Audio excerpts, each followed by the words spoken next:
Just under 5 hours. We had 3 dramatic Game 7s this weekend to wrap up round 1, and we'll get to all of that in just a moment. But first, Sixers, Knicks, Timberwolves, Spurs will get the conference semis started, and Shams has the latest. Senior insider, Shams Charania with me now. And the first question of the day, Shams, what is Anthony Edwards' status for Game 1 in San Antonio? George, this just in, Anthony Edwards has received medical clearance and is expected to play tonight in Game 1 against the San Antonio Spurs, barring any setback in his pregame warmups. He's been pushing and really planning on trying to give this a go in Game 1 tonight. He's made unforeseen progress in the last 24 hours. He did most of everything in shoot-around this morning in San Antonio. He's medically checking all the boxes, and Timberwolves doctors will monitor his pregame routine and then give him the final sign-off. But just 9 days after suffering that bone bruise and hyperextension in his left knee, and the team believing that at the earliest he would be back Game 3 or Game 4, he pushed and really wanted to go tonight. I'm told he did multiple different treatment options, including the hyperbaric chamber over the last several days to try to see if he can get back. So Anthony Edwards will go through his pregame warm-up tonight with the intention of playing as this season tips off. Wow, great stuff. Series stuff. tips off, I should say. Yep. Thank you, Shams. Appreciate it, man. Thank you so much for the information. All right, we are here in studio alongside Brian Windhorst, Janelle Gumake, and Danny Green. I'm George Sedano in for Malika. Brian, we'll start with you. How big a development is this? I mean, I've seen Ant Edwards recover from like rolled ankles and stuff like that, and I've been like, wow, I can't believe it. But unexpected progress. You don't hear that about a knee injury too often. And not only is it a huge lift for just the overall psyche of the Wolves, who weren't sure they were going to have him for Game 1, it's a huge strategic move because Ant Edwards has given the Spurs all kinds of trouble this year.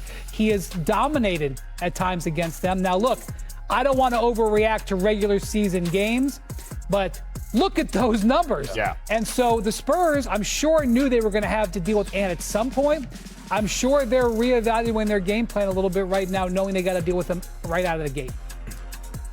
Yeah, I mean, this is, I said, he's like Wolverine, the way he's healing. I didn't expect him to come back this soon, but this is more, I think, of a mental and emotional lift for this group, if anything. He may be a little hobbled out there. How much his pain tolerance he can, handle. We may not see a full health, but at least he's a threat out there. It opens up the floor for everybody else that can hoop. But this is a big, big plus for this group, and that's going on against a big, like a challenging San Antonio Spurs team. I don't know. I feel like we're underselling this. This is huge. Yeah. This is huge. Going into the matchup without Anthony Edwards, we're like, oh, the Spurs probably are expected to win, right? Because it's not just him, it's Dante DiVincenzo, and they've been getting huge performances from the supporting cast, from the role players. But walking into a series knowing that man is available is a game changer for me. Yeah. And you talk about him being hobbled. We saw when he was hobbled versus the Denver Nuggets. Yeah. Isn't that where he went off? Yeah. So even a not 100% Anthony Edwards is capable of shocking us in a huge way. To me, when you looked at this, I was like, okay, the Spurs are ahead. Now it's like getting super leveled. Yeah, I think we're not underselling it. Ant is great, but I think even with a healthy Anthony Edwards, we're just looking at how different the San Antonio Spurs are to the Denver Nuggets. Wait, but this is a Minnesota team that has been to 2 conference finals. This isn't the Portland Trail Blazers. Yeah. And this was a huge opportunity for the supporting cast to step up, and they've done exactly that and then some. Jaden McDaniels coming off of a 30-plus point game. I know Ayo Dosunmu was probably questionable. He had a 40-point game in the series. Terrence Shannon was dunking on everybody. Like, everyone's confidence is high, and then now you reinsert the superstar. It changes a lot for me. I think it's a real series now, for sure, when you look at the fact that Anthony is going to be healthy. But, all right, we'll get back to that in just a second. But before we talk, let's get to the East series, right? Recap the game of the weekend, Game 7 showdown. Celtics hosting the Sixers in Game 7. Go the troll. Paul George carrying momentum from Game 6 early on here. Okay, young PG. He shot the ball brilliantly in the series. He did. All right. Fresh.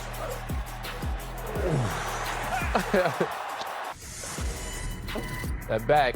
You know why? He had to guard Joel Embiid for multiple possessions. In the post, look, trying to box him out, too. Yeah. And by the way, he'll address that momentarily from his videocast or podcast. Wait. Here he is trying to... Joel Embiid is a massive Trying to guard him there.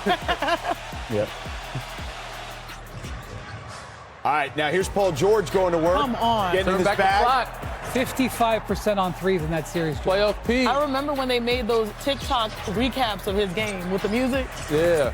A little slow-mo. Yeah, yeah. Sade or something like that. Oh, Here's the rook, Edgecombe. How do you not love that? Early in the fourth, Embiid still feeling it. And we'll hear more here from Jaylen Brown. I ain't never seen him that dominant. He was dominant from a physical standpoint, passing the ball. Obviously, he's been more athletic in the past, but I give him credit. So Boston down 5 here. Brown gets the jumper, and now Maxey with a tough layup and finish. That's how they separated. It's literally turning on the Jets. Philly advances to the semis to take on the Knicks. Embiid with 34, 12, and 6. Maxey with 30, 11, and 7. Let's take a listen after the game. The Sixers had never won a playoff series when trailing 3-1. Their 18 losses without a win were the most in NBA history. Meanwhile, the Celtics had never lost a playoff series when leading 3-1. Their 32 wins without a loss were also the most in NBA history. So, Brian, what does this mean for Philly here now that we've seen this version of Joel Embiid? Well, first off, there's just a personal score to settle because they've been blocked by these Celtics for most of the last decade, okay? Secondly, there have been so many times where things have gone against Philly, where guy got injured at the wrong time, they had the wrong matchup at the wrong time, somebody had a slump at the wrong time, somebody got suspended at the wrong time or whatever, and now it was the other. Now it was Joel Embiid healthy at the right time and Paul George healthy at the right time, and unfortunately Jason Tatum getting ruled out at the right time. It all lined up for them, and they took advantage of it. What brilliant play from Maxey and Embiid in this moment. I don't care how many games they got. I don't care who's eligible or who's available and who's not. To go on the road and both have 30, 10, and 5 games, that's historic basketball. So they had a moment where things lined up in their favor, and then they delivered on that moment. And guess what? They're no longer the number 7 seed.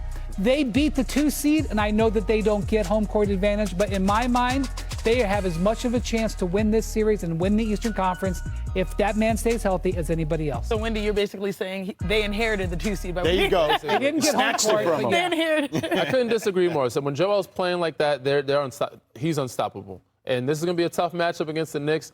But yeah, this is in their favor. This means the world to the fans. Like 44 years, you know how long they've been waiting to beat the Celtics? Yeah. And it's kind of not right up the road, but there's another series that's right up the road, the Knicks, where last time they played, went 7 games, and they had more Knicks fans in the arena than they did, Philly fans. So Joel said, if you need the money, I got you. I don't know if he's serious about that or not, but he's trying to help Philly fans get tickets. But this is going to be a great matchup when they're playing at this level and they're all healthy. This is not a 7 seed like Brian said. This is a top 3 team in the league. So I have trust issues with both of the teams, the New York Knicks and the Philadelphia 76ers, but you have to respect the fact that they didn't shy away from the moment. They actually attacked it. Joel Embiid attacked it. He's not that guy that's going to go and do the volleyball swat, ping your backboard, ping your shots on the backboard, but he was looking for those. He was hunting those mismatches. Yeah. He was, pursuing that contact because he was the bigger guy on the floor. And so for Philly, they're a wild card. It's hard to trust them. But when they do have their players available, it's interesting to see the confidence that they're playing with and how it's actually at the right time, as you said, Wendy. All right, next up for Philly, though, is the Knicks and Karl Anthony Towns, right? Him and the Knicks and Joel have had some history, let's call it. Spicy history. Yep. October 2019, Wolves in Philly, and a scuffle between Embiid and Cat erupted into a full-out brawl. WWE. Yep. Both players were ejected. Why are you bringing up old stuff? Yeah. Yeah, they patched this up. Yeah. Barbs were traded on social media, by the way, at that time as well, you may remember. This was peak Joel Embiid era. Yeah. So Embiid and Towns will meet in the playoffs for the first time ever tonight. Embiid has won 9 of their 14 career meetings during the regular season, and he also averages more points, assists per game than Towns does. So, Shanae and Danny, what do you got on these guys? Hold on. Danny, have you seen that TikTok trend? Show me how you square up. Show the camera. How you square up? Square up? All right, how you square up? This is going to be a real square-up matchup, especially in the paint. It literally comes down to the centerpieces because they are focal points for both of their teams, one Joel Embiid and one Karl Anthony Towns. And it's not just scoring, it's also playmaking for both of them. I'm going to take New York. You're going to take Philly, Yeah, right? I am. Got to represent your squad, your Rightfully former so. squad. All right, let's start with Cat, the big man, because in order to be successful, he has to continue to attack. And it's not just scoring, it's playmaking. Thank the Lord that they have focused on him as the offensive hub. Look at it. He can palm the ball. He has tremendous vision. This play right here is a flex action where you set a back screen, and you're going to get the easiest shot in basketball. OG Anunoby had a great final game in this series. He exploded because of dimes like this from Cat. But Cat, when I say attack, he's got a flex on him. He shoots the three ball so well, you got to bring your defender outside the three-point line. He's so great at direct line drives. He's going to get the contact. He's going to get the pursuit by Joel Embiid. Finishing through contact is the separator for him. Thank the Lord that New York has decided to go to their centerpiece. He's had 2 triple-doubles in this postseason. We might get some more. Yeah, I mean, this is going to be one for the ages, this matchup. We have not seen in the playoffs before. But Joel Embiid playing at this level, and he's also found ways to make plays. And double teams, he struggled. Let's go to the clip. This is where he's excelled and opened up his game. He's got mismatches. He's played so well that they couldn't play Vucevic in this series or in Game 7. But you see, he's watching where the double team is coming. Usually not so great. Sees the doubles coming from here. Yep. Sees where it's coming. The guys, they're also moving without the ball great. Kelly Oubre sees that, follows him behind suit. Easy to make that pass over the top. We'll see how he does in this series against the double teams, but he's getting a steady dive and getting used to it. Also, if you play him one-on-one, you know he's going to get easy basket. He knows how to square up. He got jab step. He got Euro steps. He knows how to get fouls. Cat, as one thing he struggles with, is staying out of foul trouble. He's also a bully. He's going to big body you, bully you into the paint. Yeah. And he might sell a call if you give him a little bump, but if you let him get this deep, it's barbecue chicken. And also, he will sell the call and get you a foul trouble. So Cat is going to be a challenge for him not to get in foul or stay out of foul trouble in this series. That's a very nice way of saying it. According to Jaylen Brown, he had different words, but you said he can sell the He sells the calls. But you know what they can also do? These guys can assist. We're actually seeing their best ever seasons in the postseason with career highs playmaking. Joel Embiid at 7 assists per game and Karl Anthony Towns at 6. So this is truly the Spider-Man, right? The Magic have fired head coach Jamal Mosley after 5 seasons with the team. This news comes less than 24 hours after losing Game 7 to the top-seeded Pistons after Orlando blew a 3-1 series lead. Here's how it all went down. Game 7 in Detroit. You'll see here the 2 head coaches showing each other tons of love. Yeah, we go way back. No Game's doubt. going on. Yeah. Sorry. But this is the man of the hour here. Tobias Harris There you go. was on fire. That one from Cunningham. There's one from the baseline. Here's one more from the corner. Corner pocket. And his head coach, J.B. Bickerstaff, had some choice words about Tobias. Nobody can say to me about Tobias Harris, right? He is dependable, reliable, prepared for the moment. Yeah. And then, of course, a little over 8 minutes left the third quarter. Cunningham drives here. He gets the layup. Strong layup. Pistons up 15. Under a minute left in the third. Pistons up big. Dennis Jenkins Welcome to the playoffs. at the fella. buzzer. Oh, my mama.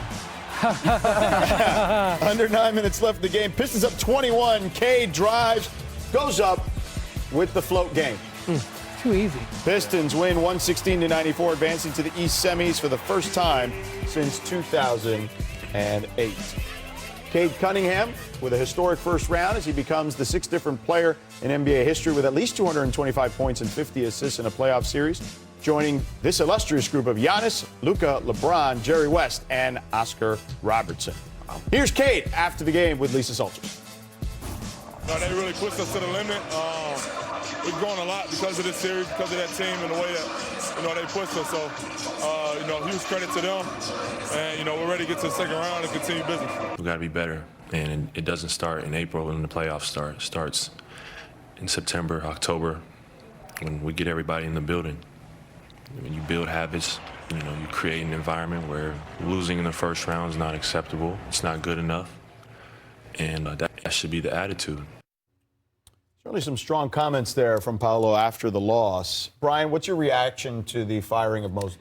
Well, this is a move that was not unexpected in the league. In fact, it was expected for quite some time. And, people didn't think that the Magic would make it out of the play-in. And this might happen a couple of weeks ago. Then the Magic make this impressive run and push Detroit to the limit.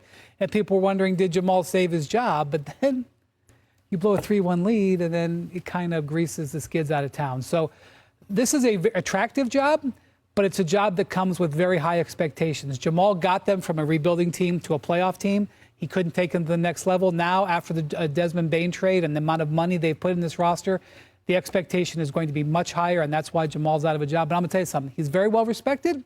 I expect him to have another job soon. Yeah, I mean, shout out to Jamal. I had him when I was young pup in the league.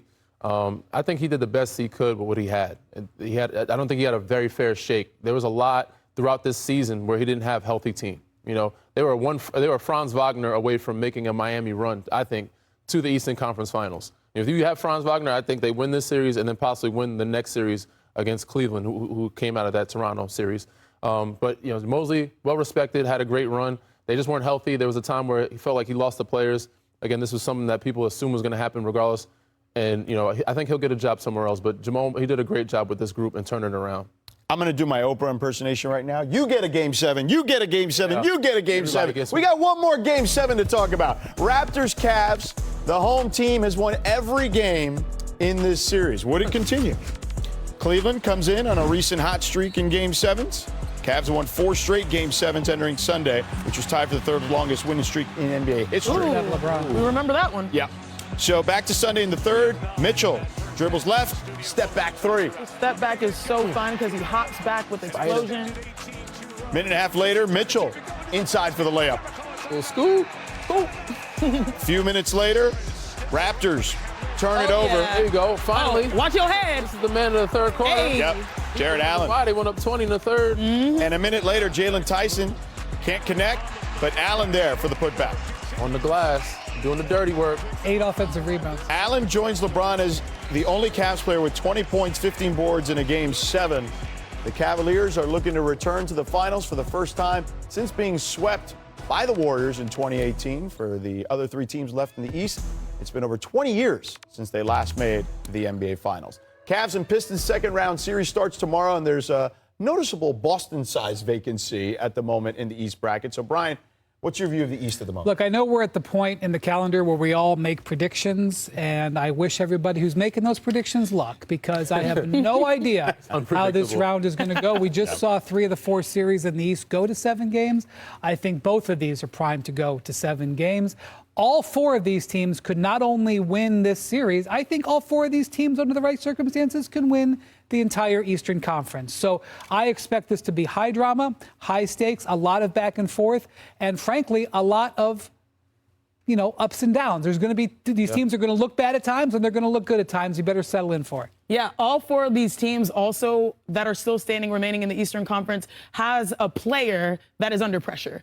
You know, they have a player that we're going to be watching and circling and saying, how was your performance? Or players. But, yeah, multiple. That's Some fair. have a group. That's fair. You look at Cleveland, Yep. they have a little bit of a group. You look at New York, they might have a little bit of a group based on the impact. But it also is going to be a career-defining opportunity for all of these squads because they want to get to the mountaintop. They want to be the challengers of the potential Oklahoma City Thunder to try to slow down their reign. And when you break them down, the Sixers, that player that we have an eye on is Joel Embiid for obvious reasons. He's healthy-ish at the right time, but his numbers are showing up in a big way. New York, Brunson and Cat, will they be able to right the wrongs of last year?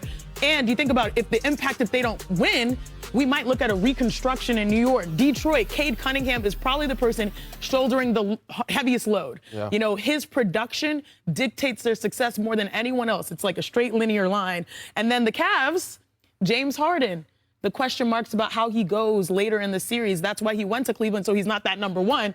But now you're going alongside a Donovan Mitchell, who we also have question marks. So each guy has an opportunity for these teams, but we'll see which one emerges to change their legacy in a positive way. Obviously, this is a star-studded league, and it's about them. But I think the guys that can change the series or change the narrative or win you a series are the others. The guys that stepped up for Cleveland and saved the names that you're talking about are Evan Mobley and Jared Allen. True. Evan Mobley stretching the floor, knocking down threes, being aggressive, getting to the paint. Jared Allen, third quarter, unbelievable. Just offensive rebounding, blocking shots, deterring guys at the paint. Those 2 guys are going to be huge. And if Detroit wants to have a chance in this series, Jalen Duren has to be the second option. I love how Tobias Harris is playing. Shout out to Mr. Harris. I'm sorry, nothing to say. Tobias Harris can be a second option, but he shouldn't have to be a second option. But he's playing at this level, and you have Jalen Duren to step up. This team could be, so the way they're playing, they could advance to that next round if those 2 guys play the way they're supposed to. But that's going to be a big challenge for Jalen Duren taking on Evan Mobley and Jared Allen. So, you know, Tobias Harris, hell of a series. Good. Keep going, young fella, old fella now. And I hope to see them, you know, advance and make some noise in Detroit. Minnesota's social media A little team. X-Files sound. There's a little alien action there with the Wolves. All right, before that tips off, a quick look back at their recent history. Despite being big underdogs, the Wolves won the season series 2-1, and their latest meeting on January 17th was memorable. Ant dropped a career-high 55 points, while Wemby had 39 and the win. Spurs are coming off 5 days of rest after defeating the Blazers in round one. Victor averaged 22 points, 13 boards, and 6.5 blocks in the last 2 games of that particular series, but he also missed Game 3 with a concussion. The Timberwolves defeated the Nuggets on Friday despite their guards being devastated by injuries. Donte DiVincenzo is out for the rest of the season. Ant and Ayo Dosunmu were unable to finish that series. Here's what Wemby had to say about Ant's potential return. As a competitor, do you want to see that Wolves get out there? Yeah, of course. You know, they got more than Edwards and DiVincenzo, but, you know, those two are players that I like watching, you know. I like playing against. They go hard. Now welcoming in our 2 reporters covering this series, Anthony Slater and Michael C. Wright. Anthony, on the Wolves side of things, all eyes are on Anthony Edwards. We know he wants to play, but what more can you tell us about his potential return? Yeah, sounds like he's going to play, you know, barring a pregame setback. And, you know, I heard Danny earlier in the show call him Wolverine. That's the exact term that Julius Randle used at shoot-around today, you know, just talking about the expedited nature of all of his recovery processes. You know, Julius Randle talks about, you know, times he's had falls, you know, at points in his career where he goes to the back. You think he might have a serious injury. He's playing in the second half. But I will say, just because he is playing doesn't mean we're not going to be keeping a microscope on that knee. When we walked out to shoot around today, he's putting a pretty bulky left leg sleeve over that knee. He was going through, I would say, you know, 50 to 80% type jump shots. He was doing like one dribble step backs to kind of test the knee, but he has not had a scrimmage. He has not had a full contact practice. This is an urgency to try to get him back for this series, considering who they're facing. But, you know, again, we need to see how the knee responds. And one other quick note, Ayo Dosunmu has now been ruled out with the calf issue. Oh, wow. Okay, well, that's big news. Appreciate that. Now, let's flip over to the Spurs side here. Michael, none of their starters have played a single game in the second round, but that doesn't affect Victor Wembanyama's confidence at all. What's his mindset as we head into Game 1? Well, no matter the circumstances thrown at Victor Wembanyama, he wants to maintain that the standard that the San Antonio Spurs have set throughout the regular season and the playoffs, but he is excited about the potential for mental warfare in this series. He said in that first round against Portland, he said the Trailblazers were a very straightforward team. He said that they just sort of tried to overwhelm you with their physicality. He said Minnesota presents a different challenge tactically in what he called the technical basketball aspect. Obviously, there's the challenge of facing Rudy Gobert, and he's excited about that. There's video floating around on the internet of a 16-year-old Victor Wembanyama going against Rudy Gobert. Well, Victor said what you didn't see in the video was that Rudy took him to the weight room after it was over and just showed him how he worked and talked to him about how to take care of his body over the course of an NBA season. And Victor said that was very inspiring to him. He said it was a big part of his basketball journey. So given, you know, the matchups they've had throughout Victor Wembanyama's career, they've played 8 times. Rudy has won 6 of those games. So Victor's going to want to get some get back here, too. All right, good stuff, Michael. Thank you guys so much, Anthony and Michael. Appreciate the time. Speaking of Victor, this was an amazing stat from his last series. Wemby held the Blazers to 8 for 42 shooting as the contesting defender in the first round per ESPN tracking. Danny, that's 19%. Yeah, that's pretty bad. Well, it's good for him. Right. Bad for everybody else. Teams. Yeah, Brian, just what are your thoughts on just everyone talks about what he can do offensively at that size, but just defensively? Yeah, so the real challenge, though, was kind of low-key shade that he threw at the Blazers. He's like, they played straightforward. Yeah. Anyway, he's saying that the Minnesota plays more tactical. So the challenge for Chris Finch and the Wolves is going to be to move Victor to where they want him to move so that they can open up other things. It's kind of like almost like football. Where, like, remember when Deion Sanders was in his prime? Like, he took away that side of the field, and so he had to do some things. Victor takes away portions of the court.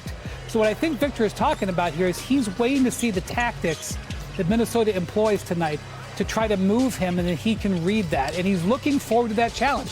I'm going to be honest with you, that is not something you normally hear from a player playing in his second ever playoff series, but I am not surprised because this is the standard that Victor has made clear he wants to set. Janae, we saw that video of him and Rudy when they were young, or when he was certainly very young. Now, Rudy's coming off maybe his best series ever, the way he defended the Joker. What do you make of this matchup? Well, Victor actually just said it when we heard the report about the mental warfare. That really applies mentally when you're going up against your teammate through France. I know this when I played against my sister. It was a lot of mental warfare. When someone you love and care about is on the other end, it's a mental game. And this is going to be a matchup, if you look at this tape, of force versus finesse. Because Wemby's going to try to use force. That's actually to Rudy's advantage. He's going to try to drive him through the baseline. Instead, Rudy can take those shots. He's called the Stifle Tower for a reason because he's like concrete. He's like metal. Instead, Wemby will have to use his skill set, which is finesse. Again, he's going to try to blow through him, but then he starts getting into his dribble package. Amazing defense, shuffling the feet, but he gets him with an okie doke and up and under. This is the finesse. And look at the stride to get to the rim. How many players? Okay, one step and literally finger roll it right at the basket. Probably and so he has to play through his strengths against a guy that he cares about. But that's why he says it's mental warfare, because he knows Rudy, his game better than anybody else. Yeah, there's not many people out there that know Victor like Rudy does. And it's not as simple as guarding Jokic on the block. Jokic is more in the post. He does stretch the floor some, but Wemby's going to be out there. So it's going to be a challenge for Rudy. But I think he's taken on this challenge, being the fact that he was left out of Defensive Player of the Year finalist award. So ever since then, he's taken upon himself to be a defensive impact or presence or dominance on that end of the floor when playing Denver. And now against San Antonio, I think he'll do the same. Yeah, I'm fired up already for this series. It hasn't even started yet. We're still hours away. But anyway, Masai Ujiri is the franchise's new team president and alternate governor. Ujiri ran the Raptors from 2013 to 2025, serving as the architect of the 2019 NBA championship that Danny Green was a part of. Yes, sir. And now we get that ring? Yeah. I did. It's a couple years. Okay. We welcome back Shams here to the show. All right, Shams, how did Masai end up with the Mavs?